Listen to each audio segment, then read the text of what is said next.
Notre fils Nicolas qui a un handicap nous a un jour déclaré « Mes parents vont vieillir, je crois que ce serait bien que j'habite de manière indépendante ». Nos enfants sont anxieux et de quitter leur confort qui les rassure tous les jours, pour eux c'est très compliqué. Que va devenir leur vie quand nous on sera plus là? Tout a commencé par un déjeuner avec Laurent de Chérizet dans la première maison de Simon de Sirène à Vanves. Et là, nous sommes revenus en Bretagne avec le désir d'essayer de monter quelque chose. Donc Laurent nous a proposé d'organiser une conférence à Rennes pour voir si on réunissait suffisamment de personnes pour lancer un projet comme celui-là. C'est une maison joyeuse.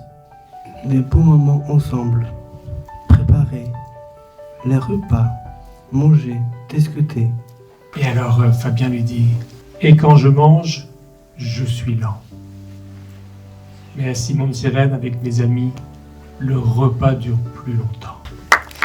Merci beaucoup, Nicolas. À partir de là, on a essayé de rassembler un petit groupe qui aurait un groupe projet. Et avec ce petit groupe, on s'est dit pourquoi pas ouvrir des maisons à Saint-Malo. Quand on démarre un projet Simon de Sirène, c'est important de se faire connaître, de communiquer. On a commencé à faire des déjeuners. Et chacun est invité à ses repas. Ce n'était pas les parents uniquement, c'était aussi les enfants.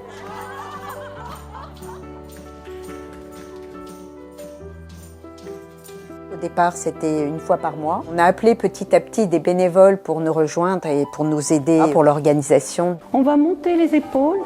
Allez, on relâche, on relâche. En parallèle, on cherchait un terrain.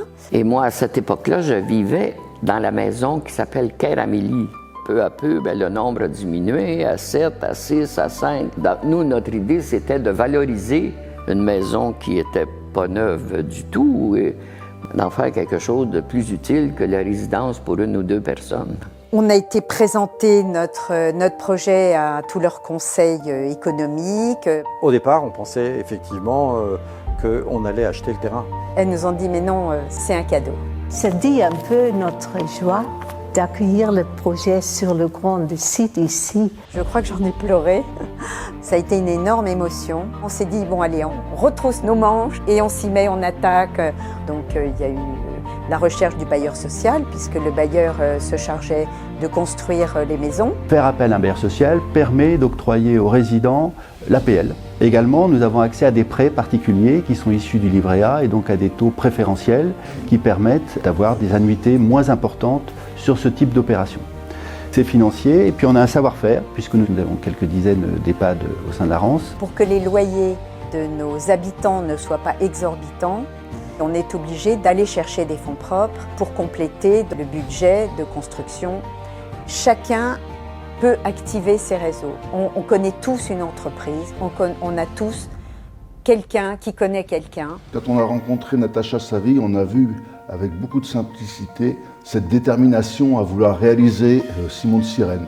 De souvenir, il lui manquait 750 000 €. Ça m'a paru faramineux et c'est pourquoi je pense que ça a été avec beaucoup d'enthousiasme là aussi qu'on a choisi ce projet. Quelques membres de notre club se sont dit mais nous aussi on peut participer activement.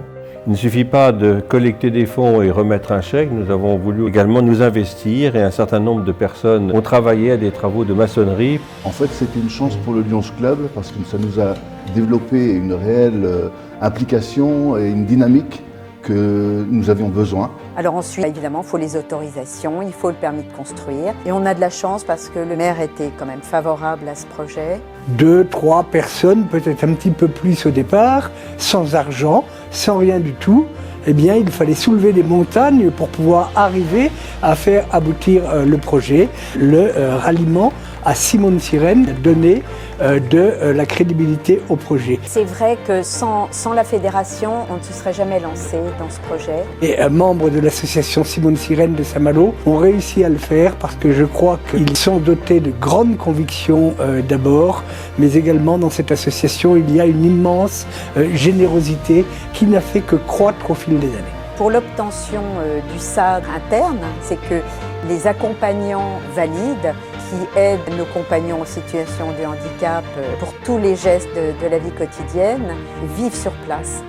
Il a fallu présenter notre projet au conseil départemental et à notre grande joie, on a l'obtention d'un SAD.